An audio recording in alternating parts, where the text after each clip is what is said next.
Today we're talking about this one, the axe one, with the axe morphing into the raccoon. It is The Sacrifice, book number 52, and it's yet another Kimberly Morris one. Kimberly Morris's record so far has been book 38, 10 out of 10, book 48, 10 out of 10, and book 50, a 10 out of 10. So can we make it 4 10 out of 10s for Kimberly Morris? She's already proven herself to be a brilliant writer for the Animorphs series. This is the last Aximili Escruth Istil book. And the next book is going to be the penultimate. So this is the third last book. And this is really the last one before we go into the end game, essentially, the real end game. So a big mover book is probably the way I'd put it. How does she do in terms of writing? Kimberly Morris has always been absolutely fine with the writing, grammar, characterisation. There's a couple of iffy little bits when it comes to character, but for the most part, bang on job. Well done, Kimberly Morris. So let's get into the actual story of this one. We start off with Axe and Rachel and James, the leader of the auxiliary Animorphs, flying over the city. And what they're seeing is people being rounded up and put onto trains. We've seen this sort of thing growing. I think it was the last book where we had the military having this done to them. Now the Yeerks are doing it with civilians. Okay, so they're being rounded up and put onto trains, and Axe, Rachel and James are looking and watching over what's going on here. They're seeing where these people are being led down into the subway. They establish that it's definitely the Yeerks doing it because they're a Hawk-Bajir. They're also human controls with Dracon beams, so it's definitely a Yeerk operation. Rachel, of course, wants to go in and do something about it. Axe wants to hold back, but he has this inner thought of, I can't really tell her what to do because she wouldn't listen to me. And James, being inexperienced, is sort of in the middle of that. But the decision is made for them when suddenly a bunch of Yeerk morph things come down in Peregrine Falcon morph and start chasing the Animorphs. So they have to do something about it. And they go down and they end up going into one of these subways, flying in through there. And they end up chasing a train that's going through, that's got loads of people on it, grabbing hold of it and going down this tunnel. And they go further down. What they believe is there, and what they eventually find out is there, is a new entrance to the Yeerk pool. So the trains around the city are going down to the big Yeerk pool underneath the town. And these trains are filled with people getting taken down there for quick infestation. The Falcons eventually catch up to them, the Yeerk morphs, and there's a bit of a scuffle going on. So they're taking out these birds, a few Hawk-Bajir coming as well, and they deal with that. And there's a few little character moments going on here. Axe is watching Rachel as she's just going all out fighting, and it's interesting because Axe, before this point, has never really given us his thoughts specifically on Rachel as a character. And I noticed that as I'm reading this, he starts thinking about her in this one. I'm like, I haven't really seen him, how he reacts to Rachel's attitude before. And in this book, we get a very clear picture. Axe doesn't really like Rachel, doesn't like her gung-ho attitude, thinks it's rather disturbing. And he sees her as being on one end of the human spectrum. And as we find out later, he places Cassie on the other end. So he puts them both on the end of the spectrum. And he doesn't particularly like either attitude. So they take out these Hawk-Bajir and Falcons. And then Rachel, for God's sake, they do find out more information about these subways. And then they end up flying back to the Hawk-Bajir land. Once there, they have a big meeting. So you've got the Animorphs. Believe you've got James there, if I remember correctly. Not that he really does anything here. But you've also got Eva, Peter as well, and Toby Hammy. Now this is where things really start to get interesting in this book. So they decide that they've got to do something about this. And funnily enough, it's Toby who says this. The Yeerks are clustering into this big Yeerk pool complex. We know somewhere in the background, they all know that the Yeerks are coming back from the Anati homeworld, that big one out there that we never actually see, but we get the impression that the Yeerks have left that area and are now clustering at Earth. Okay, so the bulk of the Yeerk forces are here. And she suggests, right, so they're based here, this is their big operations place now. Let's blow it up. Which is funny, really, because this is exactly what the Andalites did with the Hawk-Bajir homeworld. Let the Yeerks cluster there, and then wallop! Have some quantum virus, lads. Going half price this year. And I just find it quite ironic that it's Toby that comes up with this idea. But nevertheless, the Animorphs start to consider it. And there's a line that I have to criticise Demon Cassie for here. So they're talking about this plan. And Rachel, of course, is getting well into it. Rachel nodded with satisfaction. We'd be going seriously medieval on Yeerk, but, of course, that's a typical Rachel thing to do. Just no show of any emotion or whatever. The big question is, how, Jake asked. We've talked about this before, etc., etc. I'm out, Cassie said hotly. I thought that maybe, but I can't, and I can tell you my parents are out too. Rachel glared at her. Okay, Cassie, she said in a sarcastic, sweet tone. So what did you think we should do instead? Just sit here and wait for the Yeerks to find us? Or maybe we should make it real easy on them and all go hop on the train for a little swim in the pool. Why do you have to be so horrible? Cassie exploded. You are, you know, and you get worse every day. Your own mother can't even stand you. Cassie turned to walk away, but Jake grabbed her sleeve. Cassie, come on. Come on what? Cassie spat. You don't knowingly take human life. Not if you're a decent person. Not if you're not a murderer. The goal is irrelevant. I thought you knew that, Jake, but apparently. So pause there. Cassie says, and I repeat, you don't knowingly take innocent life, not if you're a decent person, not if you're not a murderer. So Cassie's just outed herself as a not a very decent person and a murderer because she does knowingly take life, and she's done it on numerous occasions before, and she's accepted that she does it on occasions before. Remember book 44, where this happened, and Cassie, in a way, came to terms with it. Now we're reverting back to book 4, Cassie, it seems. This is one of the very few moments in this book where I think Kimberly Morris got it wrong with the characterisation, because Cassie, once again, is just clearly being hypocritical. Maybe Kimberly Morris got it right. We all know that you don't take innocent life. That's mean and awful and bad. Except for when I do it. And I do it with maximum pain. But I'm not a murderer. Honest! But a strange thing happens here, and I think it's done brilliantly in true Kimberly Morris fashion. Throughout this, and throughout the last book, and the end of Cassie's book, book 50, Jake has been unable to talk to her, at least not in any sort of reasonable manner. Not so much reasonable, but in a really impolite way. He basically, maybe it's a strong word, but hates her guts, or a strong phrase, have you. He doesn't trust her, as explained or implied in the last book. Doesn't like her, doesn't take her considerations into consideration.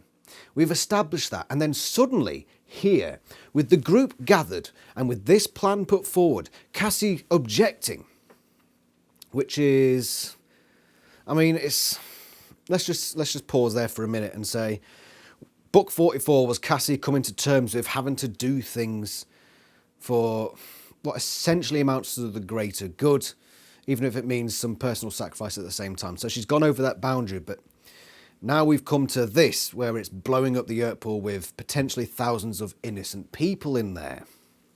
I've lost my trail of thought there. But what happens here is Cassie objects, which for her character is understandable at this point. It's quite a big leap for her, especially after what's happened previously, what with book 43. Remember that, when they're about to essentially blow up the Yeerk pool, but she stops it, and the other animals take a step back and say, hey, Cassie was right, this is a bit of a drastic action. The scenario's changed a bit now, and Jake has, going back to book 41 again, which I tend to do quite frequently, he's lost the Cassie option, he's going to hit the big abort button. So that's that.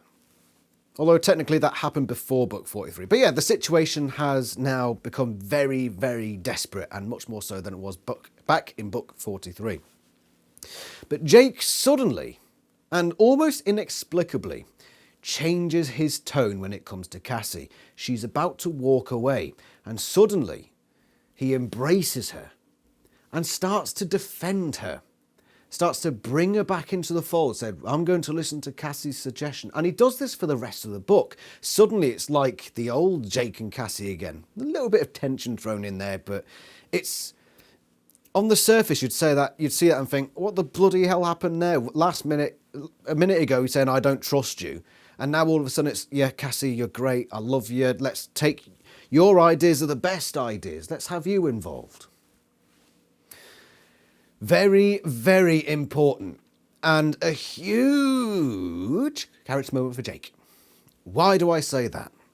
Because Jake is now suddenly Demon Jake. I know what makes you work, and I will make you work whether you like it or not. And I will do it by subversive means. Jake is not being genuine.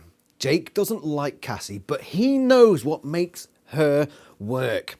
At this point in the book, she is dead set against this action. By the end of this book, she's fucking down there on the front lines doing this action. And why is that? Because of Jake. Suddenly he embraces her. Suddenly he allows her into the conversation and says, here you go, Cassie. This is your territory now. You discuss what you want. And Jake gets what he wants because he's manipulating her. And it is quite surprising, actually, that Cassie doesn't notice this. That's one of the most surprising and questionable parts of this book, is that she doesn't turn around and say, hold on a minute, Jake, you're up to something here. It's a very deceiving move by Jake to suddenly put on this act of, Cassie, I love you again. But it works, and it keeps Cassie in the fold. Because I think it's at one point in this book, later on, where he says, I cannot lose a single one of you. So that's the mindset he's operating with. In order for this mission to have the best chance of success, he needs everybody. And if Cassie's going to walk away, saunter off, he's not going to have that. He doesn't want that. So he plays the nice Jake, brings her back into the fold, and gets her to do exactly what he wants her to do. Jake, you cheeky bugger. It's because of this move that Jake gets the team to move into action. And what they're going to do is steal bombs from a local military base.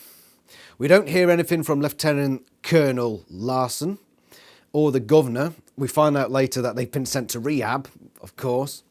But the Animorphs have got this big thing where they're going to move a large portion of their group into this military base, and they're going to take their munitions. Big munitions, bombs. They get the parents involved in this. They've got a small squadron of Toby's most trusted Hawkvigear, and they've got the auxiliary animals too.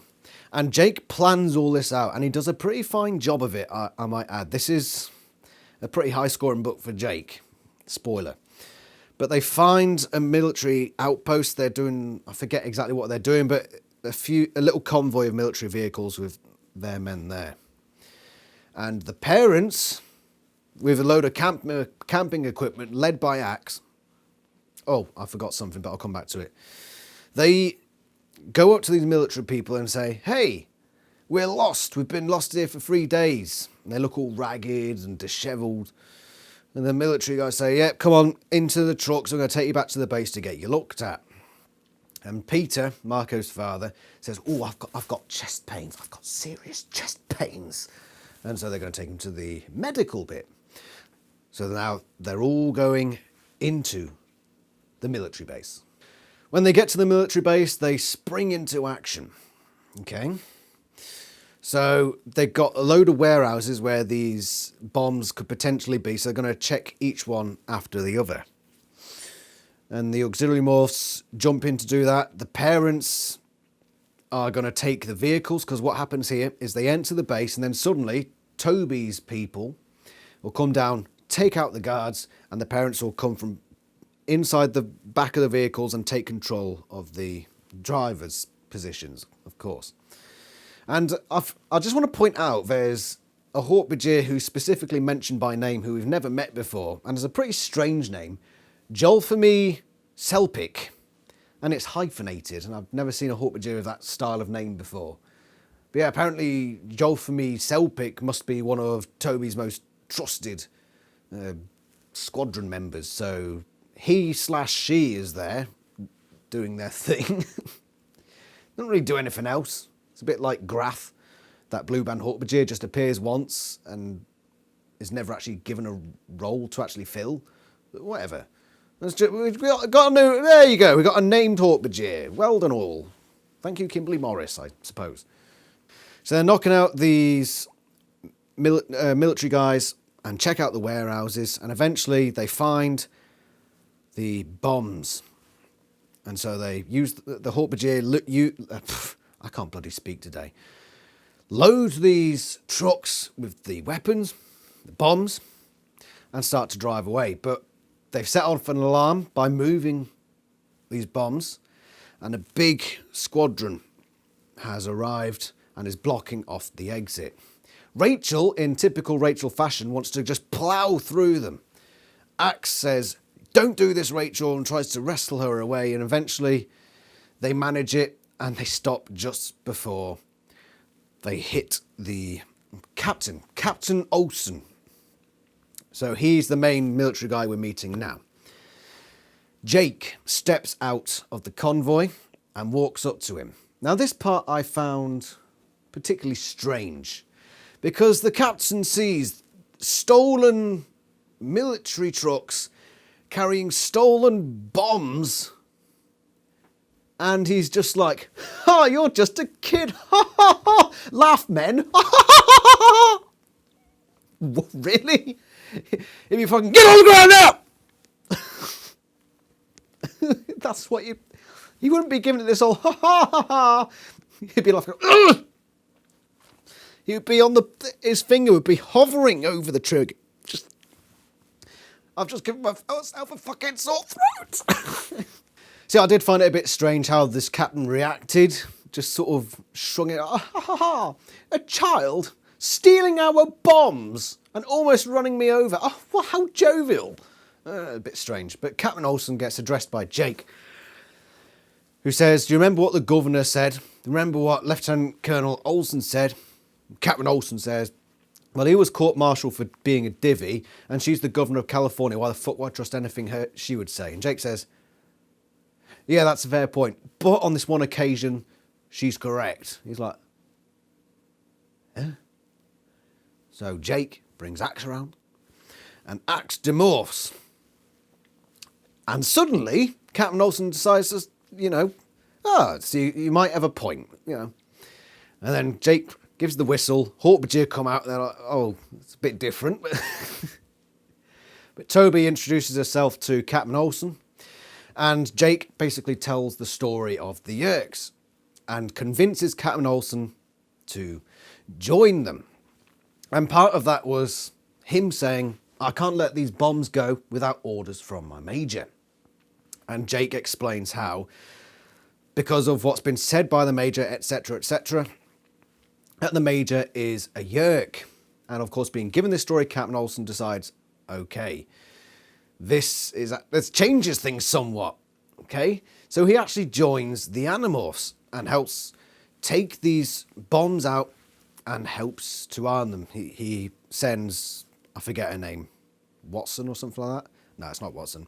But Peter and one of his technicians, essentially, goes to get these bombs ready. So that's where we are. But there's a bit here where Captain Olsen sort of mirrors Axe. This is where I'll bring in something that I missed earlier. I'm actually putting it in a decent place rather than just cutting whatever. So earlier on in the book, after there was the initial argument with Cassie and they decided to come up with this plan, where Axe takes the Z-Space transponder and contacts the Andalite military again and gets in contact with some military official. And he reports on what has happened. I've just realised I missed another quite important part of this book, so I'll bring that back in a second. Stupid me.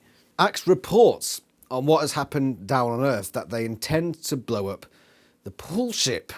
But he doesn't mention that the Yeerks have the blue box. That thing.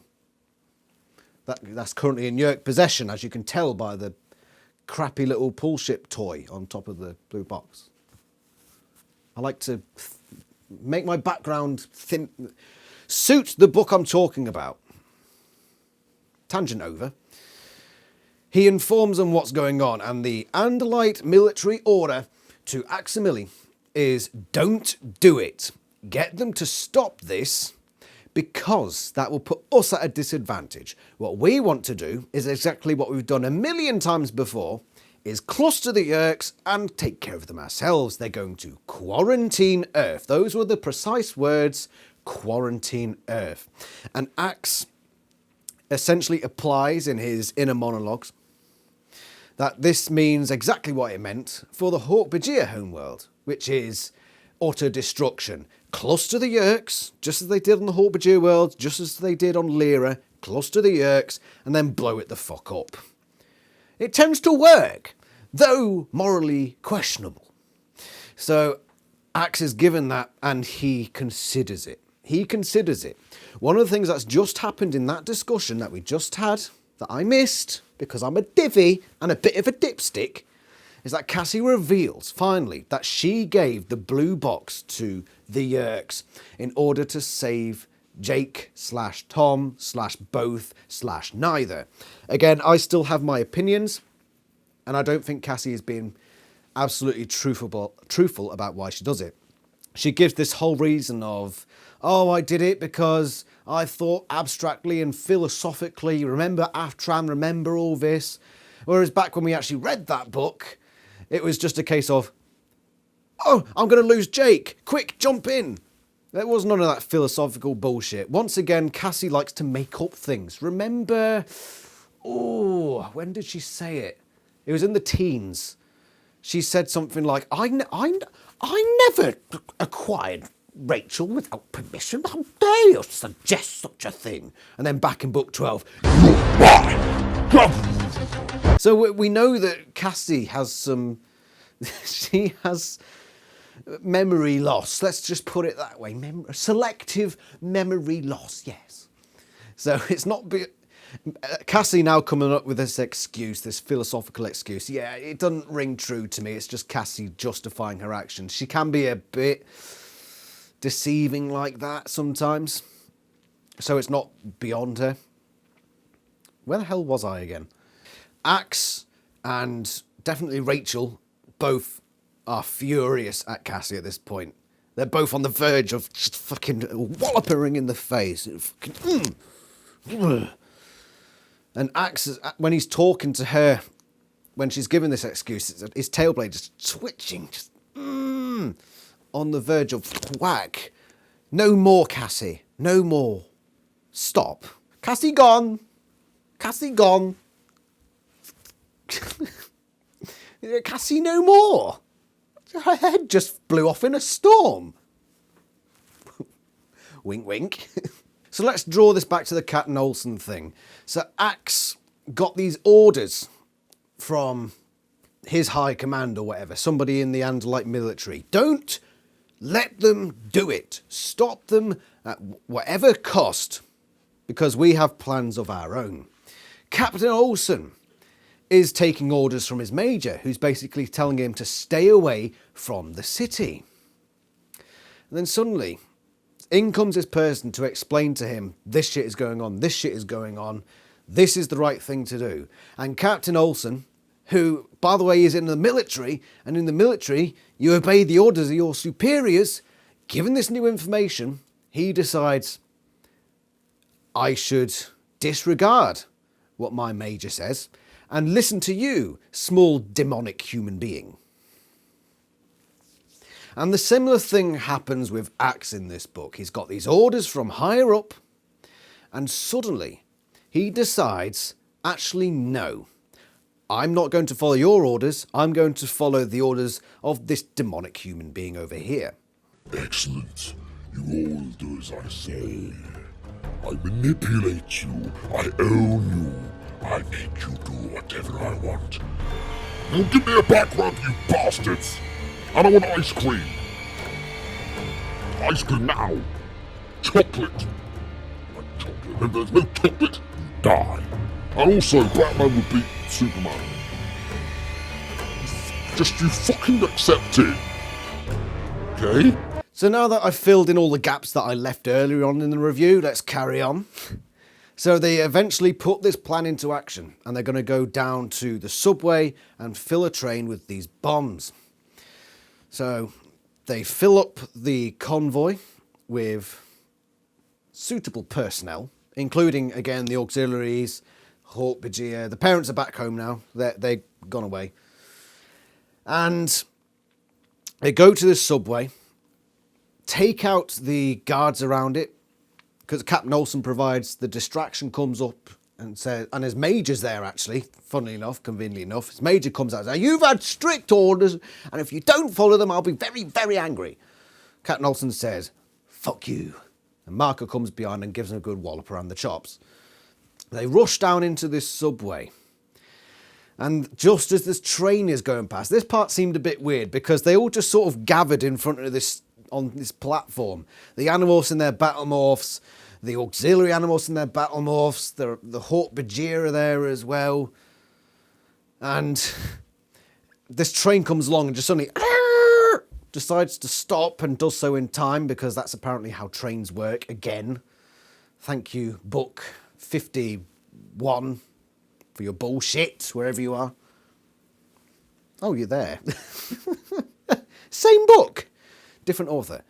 So this train stops, and the Yerks on this train, who have got this big train load of passengers, just decide, oh, instead of just carrying on with our job, open the doors, let all the prisoners escape, and then proceed to get ourselves killed. Reasonable. So they get out in front of this army of free Hawk Bajir, auxiliary Animorphs, real Animorphs, and they get into a scuffle, have a bit of a fight, and then Captain Olsen and his men come down and finish the job. Basically just bang, bang, bang, kill all the Yerks. Dead. They killed them dead. I'll kill him. I'll kill him dead. Like with a rock or something. Like a stone.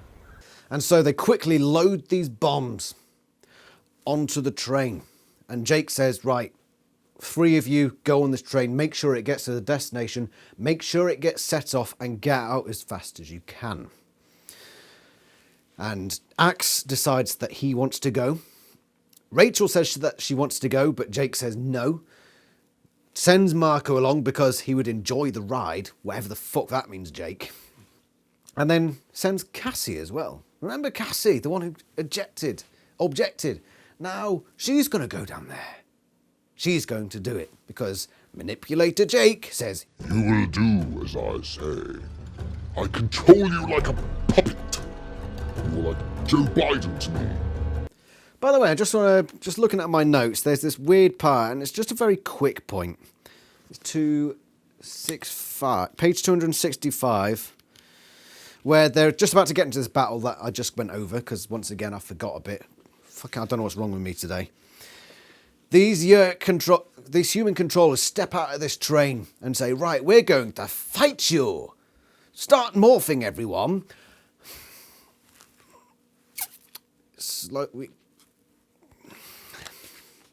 Can we hurry this up?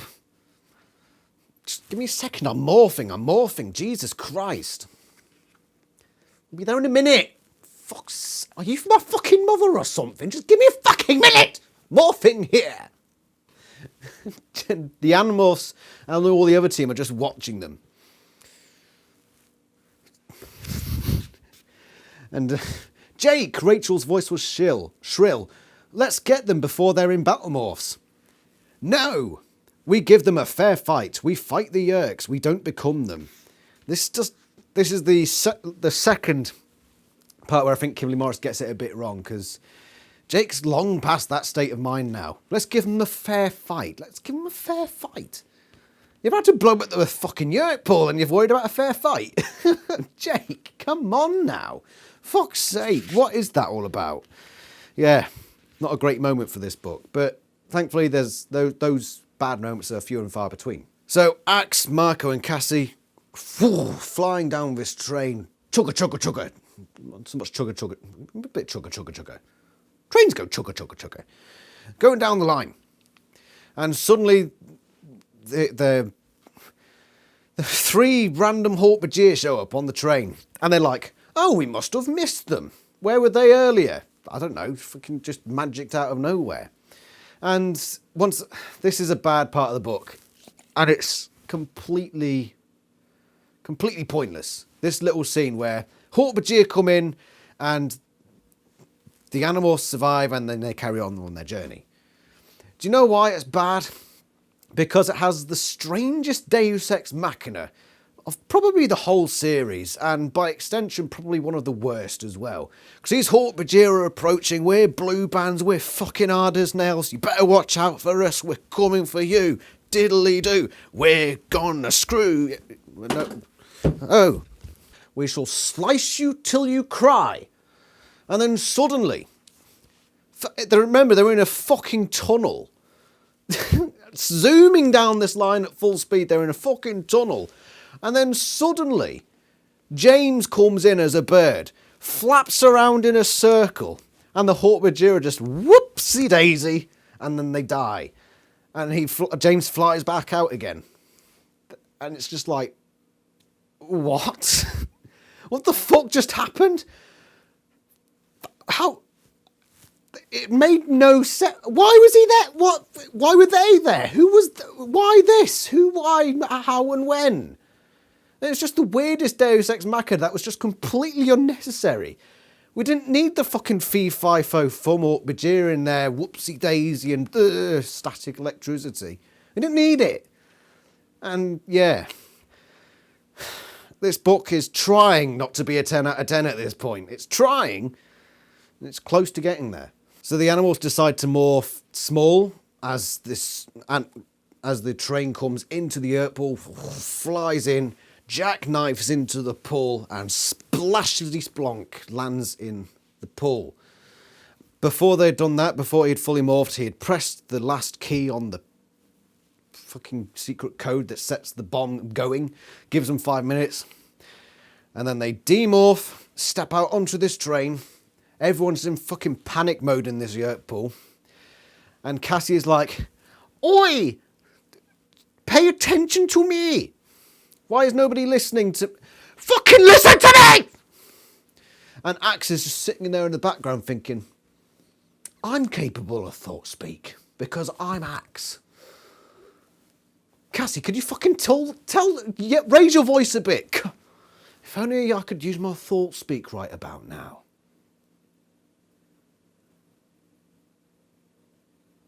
Oh, thank God they heard you this time, Cassie. Axe, just use your fucking thought speak. Cassie's there fucking... Wah! Fucking listen to me, you cunts!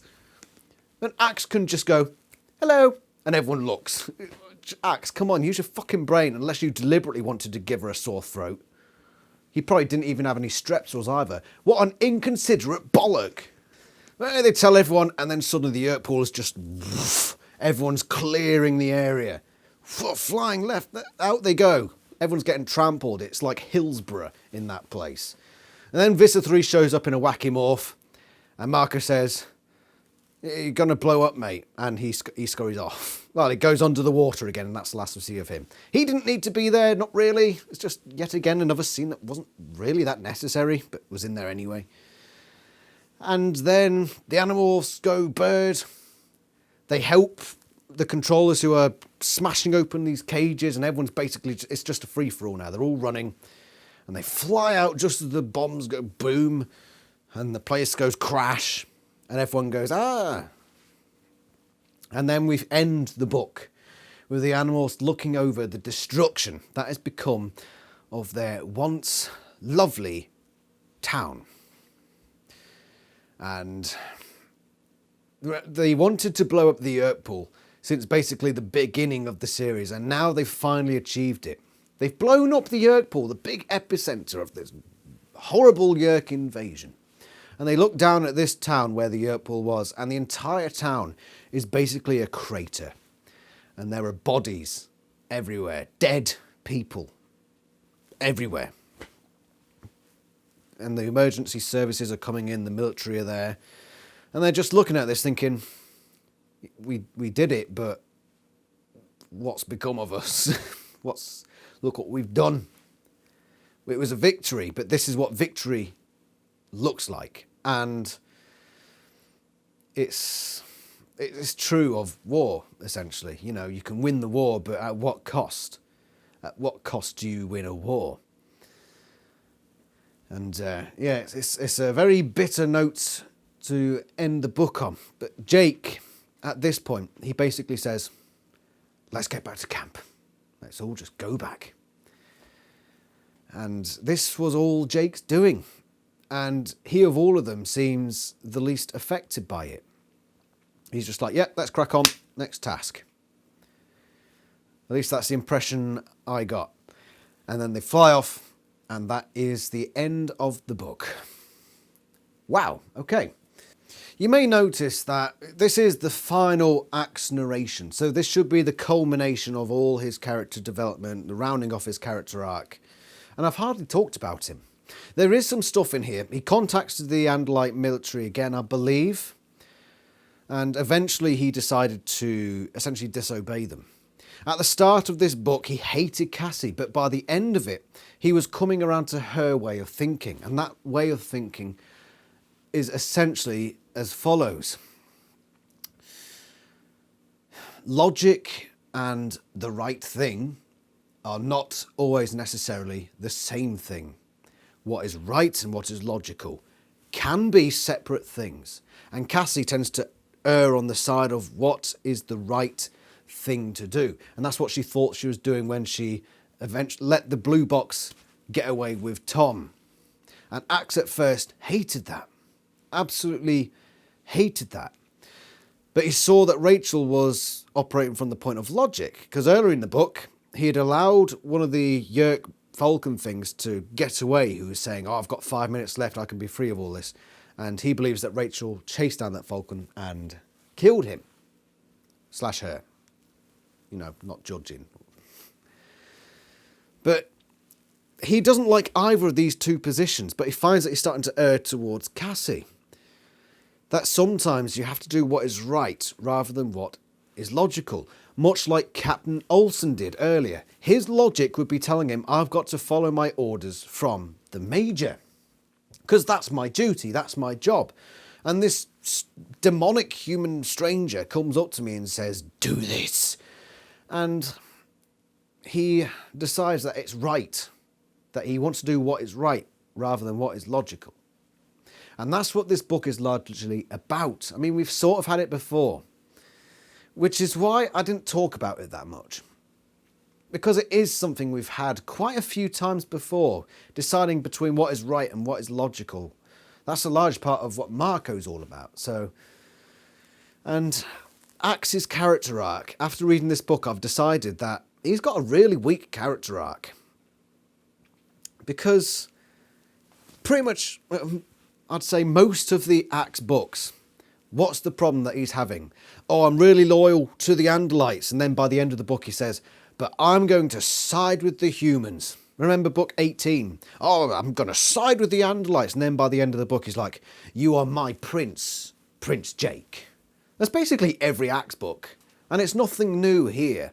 It's just that every time the stakes are slightly bigger. So at the start of this book, he's like, I must obey the Andalite military. Must obey Andalite military. And by the end, he's, must obey Prince Jake. Must obey Prince Jake. That's basically every Axe book. And it's actually quite disappointing. So yeah, not really much character development and not a very satisfying end to Axe's arc because we've seen it all before, essentially. And he's gone from hating Cassie for doing something that he perceives as wrong, that the Andalites perceive as wrong. And then by the end, he's like, oh, actually, maybe there's another way to look at this.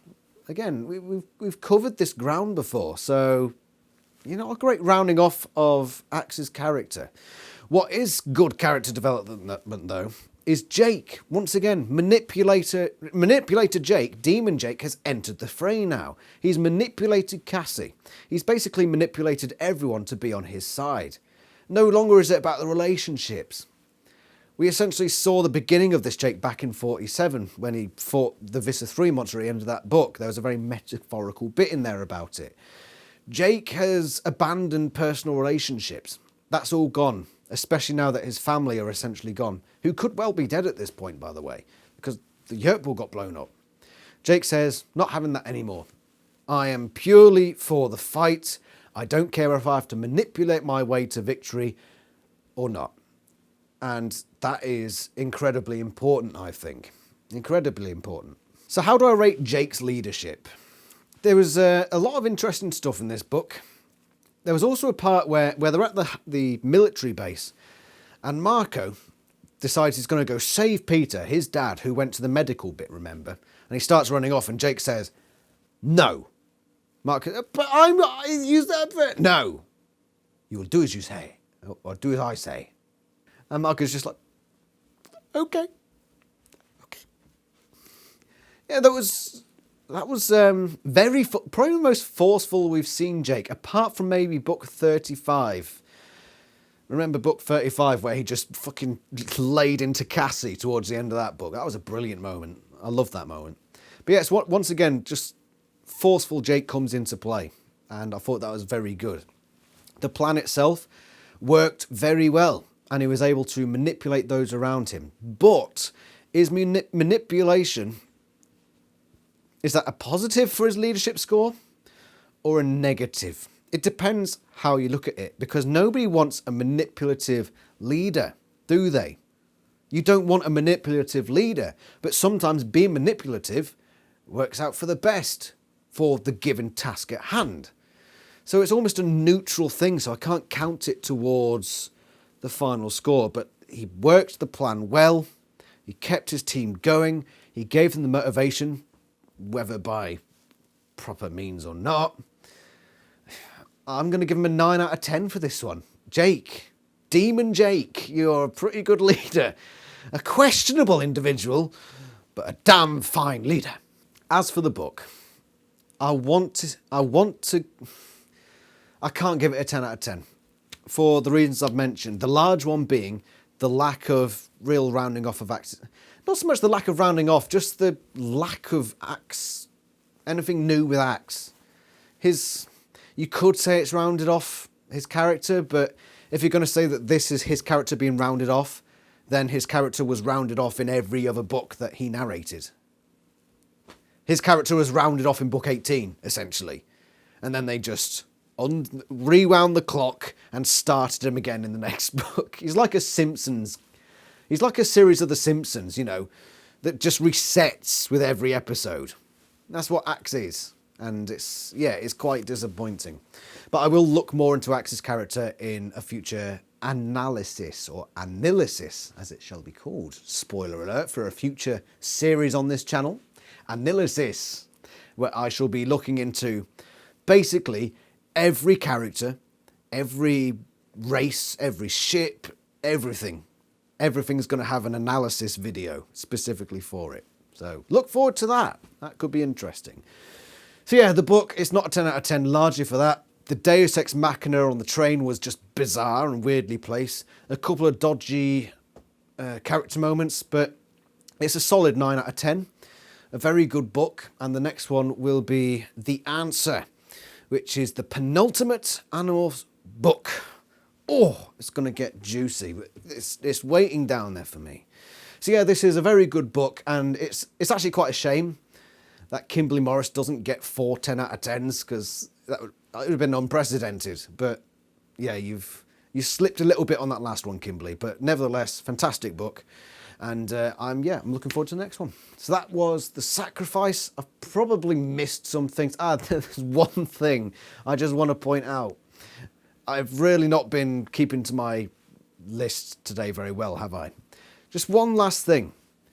Remember Timmy, one of the auxiliary Animorphs? Timmy. His name's now Tuan. Why? He's just had a name change. But whatever, that doesn't really come into the score of the book. So yeah, 9 out of 10.